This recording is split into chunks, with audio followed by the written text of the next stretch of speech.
তাহলে কয়েকজনকে দিয়ে গঠন করতেন, কাউকে যদি মুক্তি দেওয়ার সিদ্ধান্ত থাকতো তাহলে অন্য কিছু লোকদের যে গঠন।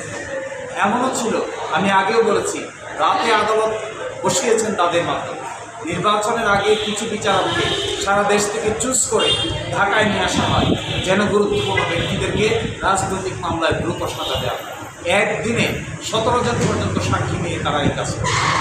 ফলে আদালতের সামনে এটি ক্লিয়ার যে দ্বৈত শাসন ব্যবস্থা থেকে একটি সুনির্দিষ্ট স্বাধীন সার্বভৌম বিচার ব্যবস্থা গড়ে তোলা এখনই মুখ্য সময়। এবং এটি যদি এখন করা যায় তবেই বাংলাদেশের ইতিহাসে সবচাইতে গুরুত্বপূর্ণ ঘটনা এখনই ঘটানোর খুব গুরুত্ব রয়েছে।